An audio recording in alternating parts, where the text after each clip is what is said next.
नमस्कार. ह्या व्हिडिओमध्ये आपण पाहणार आहोत की ज्या व्यक्तींची बूथप्रमुख म्हणजेच पार्ट हेड म्हणून नेमणूक झालेली आहे किंवा जे कॅन्डिडेट रिप्रेझेंटेटिव्ह म्हणून लॉग इन करू इच्छितात कोरम ॲपमध्ये, त्या सर्वांनी कोरम ॲप अशा प्रकारे इन्स्टॉल करायचं आहे. तर तुम्हाला व्हॉट्सअपवरती तुमच्या आलेल्या कोरम ॲपच्या लिंकला तुम्हाला इथे अशा प्रकारे व्हॉट्सअपला एक कोरम ॲपची लिंक येईल. त्या लिंकला तुम्हाला क्लिक करायचं आहे. त्या लिंकला क्लिक केल्यानंतर आपण एक अशा वेब पेजला पोचाल जिथे तुम्हाला डाउनलोड कोरम ॲप आणि डाउनलोड APK म्हणून एक बटन आहे. ह्या बटनला तुम्हाला क्लिक करून ते ॲप डाउनलोड करायला सुरुवात करायची आहे. आता हे असा मेसेज आला तरी येथे घाबरून जाण्याची आवश्यकता नाही. ते एक फक्त आपल्याला सजेशन आलेलं असतं.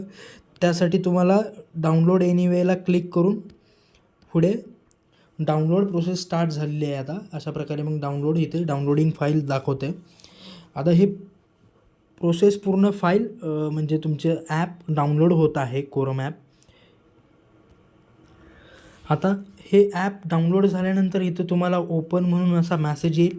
त्या ओपन बटनला तुम्हाला क्लिक करायचं आहे. मग तुम्ही तुमच्या डाउनलोडमध्ये जाल आणि इथं koram.apk म्हणून तुम्हाला कोरम ॲपचं ते APK फाईल दिसेल. त्यावरती तुम्हाला इथे क्लिक करून इन्स्टॉलेशनची प्रोसेस चालू करायची आहे. आता तुम्हाला इथं ते क्लिक केल्यानंतर डू यू वॉन्ट टू इन्स्टॉलमध्ये इन्स्टॉल या बटनला क्लिक करून तुम्हाला ते ॲप इन्स्टॉल करायला सुरुवात करायची आहे. आता हे ॲप इन्स्टॉल होत आहे. ॲप इन्स्टॉल झाल्यानंतर ॲप इन्स्टॉल्ड असा मेसेज येतो आणि तुम्ही तुमच्या मोबाईलमध्ये बघू शकता हे ॲप अशा प्रकारे इन्स्टॉल झाल्यानंतर इथं तुम्हाला हे कोरम ॲपचं लोगो दिसतो, म्हणजे तुम्हाला ते ॲप दिसू लागतं. तर हे ॲप तुम्हाला ओपन करायचं आहे. हे ॲप ओपन केल्यानंतर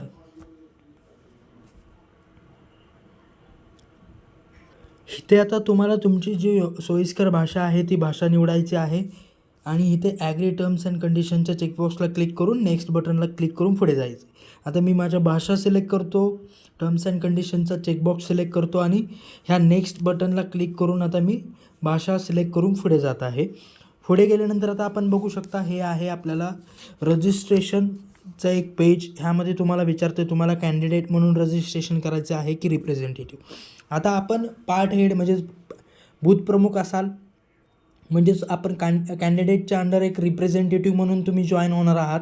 तर त्यावेळेस तुम्हाला ह्या रिप्रेझेंटेटिव्ह या बटनला क्लिक करून रजिस्ट्रेशन करायचं आहे. तर त्यासाठी ह्या रिप्रेझेंटेटिव्ह बटनला क्लिक केल्यानंतर तुम्हाला इथे तुमचा मोबाईल नंबर टाकायचा आहे. आता इथे मोबाईल नंबर टाकताना तोच मोबाईल नंबर टाकायचा आहे जो तुम्ही कॅन्डिडेटला हायरार्की क्रिएट करताना, म्हणजे ज्यावेळेस तुम्हाला नंबर त्यांनी विचारला असेल तो नंबर जो तुम्हाला बूथप्रमुख म्हणून त्यांनी त्यांच्या अंडर ॲड केलेला असेल तो मोबाईल नंबर इथे ॲड करणं आवश्यक आहे. आता तो मोबाईल नंबर इथे तुम्हाला तुमचा टाकायचा आहे आणि ह्या आता जॉईन अंडर ह्या बटनला क्लिक करायचं आहे, जेणेकरून तुमचं सिनियर कोण आहे म्हणजे तुमचं वरील जे कोणती व्यक्ती आहे ते तुमच्या हेडचा नंबर कळेल. आता इथे अशा प्रकारे तुमच्या एका हेडचं नाव आणि मोबाईल नंबर दिसेल आणि इथे त्याच्या उजव्या बाजूला तुम्हाला जॉईन करायचं आहे, जेणेकरून त्यांना तुम्ही जॉईन करून ते पूर्ण रजिस्ट्रेशन तुमचं कंप्लीट होईल. तर आता तुम्हाला जॉईन बटनला क्लिक करायचं आहे. त्याच्या आधी ॲग्री टर्म्स अँड कंडिशन्सला क्लिक करून ठेवायचं आहे आणि ह्या जॉईन बटनला क्लिक करायचं आहे. जॉईन बटनला क्लिक केल्यानंतर आता आपण बघू शकता इथे तुमचं ॲटोमॅटिकली जे त्यांनी ॲड करताना तुमचं नाव आणि आडनाव टाकलेलं होतं ते तुम्ही टाकू शकता. तुम्हाला चेंज करायचं असेल तर करू शकता तुम्ही. इथे तुमचा ईमेल ID तुम्हाला टाकायचा आहे आणि ईमेल ID टाकल्यानंतर तुम्हाला तुमचा खाली पत्ता टाकायचा आहे, ॲड्रेस. आता ॲड्रेसमध्ये तुम्ही तुमचा जो ॲड्रेस आहे तो टाकू शकता किंवा तुमच्या सिटीचं नाव टाकू शकता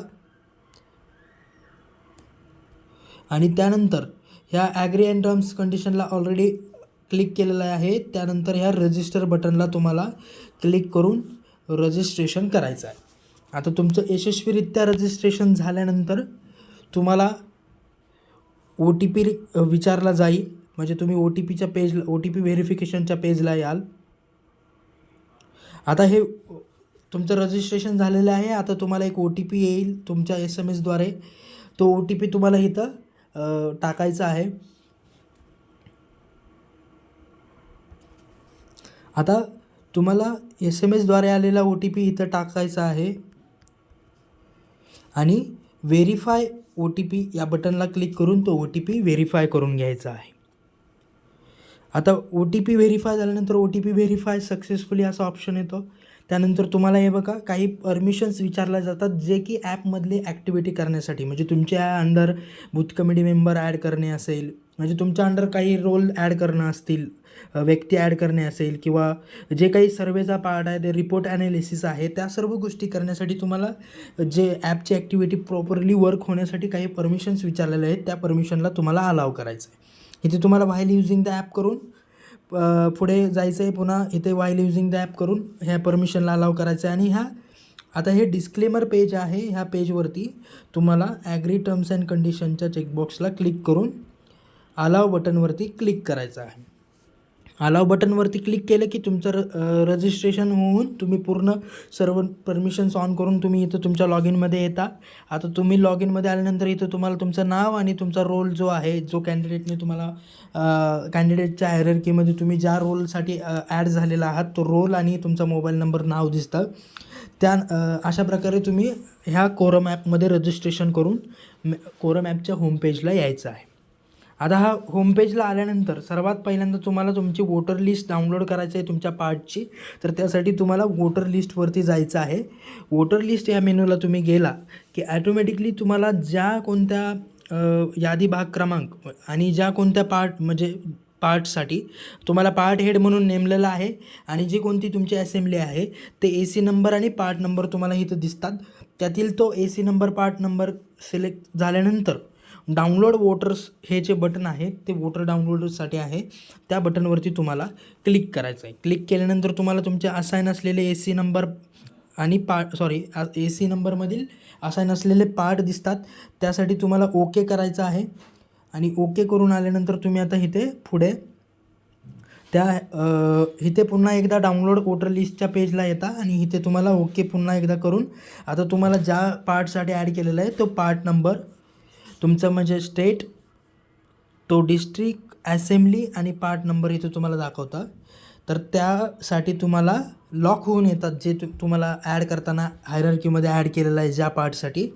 तर त्या पार्टसाठी तुम्हाला आता वोटर लिस्ट डाउनलोड करायचे. तर त्यासाठी ह्या डाउनलोड वोटर लिस्ट बटनवरती तुम्हाला क्लिक करायचं आहे. डाउनलोड वोटर लिस्ट बटनवरती क्लिक केल्यानंतर ही वोटर लिस्ट डाउनलोड व्हायला सुरुवात होते आणि वोटर लिस्ट सक्सेसफुली डाउनलोड झाल्यानंतर इथे तुम्हाला तुमची ती वोटर लिस्ट दिसते. आणि तिथून एकदा तुम्ही बॅक आला की तुम्हाला इथे ते वोटर लिस्ट तुम्हाला तुमच्या ह्याच्यामध्ये दिसू लागते. अशा प्रकारे तुम्ही डाउनलोड रजिस्ट्रेशन झाल्यानंतर इथे वोटर लिस्टच्या मेनूमध्ये आल्यानंतर डाउनलोड वोटर्सला जाऊन तुम्हाला तुमचे वोटर लिस्ट डाउनलोड करून घ्यायची आहे. आणि त्यानंतर मग तुम्ही बाकीचे तुमच्या under booth committee member, polling agent ते ॲड करू शकता ह्या माय टीममधून. तर ते कसे करायचे हे आपण नेक्स्ट व्हिडिओमध्ये पाहणार आहोत. तर त्यासाठी आपण त्यांना ॲड रिप्रेझेंटेटिव्ह म्हणतो. पण त्यांच्या अंडर आता ऑलरेडी मी हे केलेले आहेत, एक बूथ कमिटी मेंबर आणि पोलिंग एजंट. तर नवीन ॲड करायचं असेल तर ते तुम्हाला तिथे मी नेक्स्ट व्हिडिओमध्ये सांगेल. तर अशा प्रकारे तुम्हाला तुमचं मेन कोरम ॲपमध्ये व्हॉट्सअपद्वारे आलेल्या लिंकद्वारे तुम्हाला कोरम ॲप इन्स्टॉल करून तुमचं रजिस्ट्रेशन करून घ्यायचं आहे आणि त्या पर्टिक्युलर कॅन्डिडेटच्या अंडर तुम्हाला जॉईन व्हायचं आहे. आणि वोटर लिस्ट ह्या मेनूला क्लिक करून तुमची वोटर लिस्ट डाउनलोड करून घ्यायची आहे. धन्यवाद.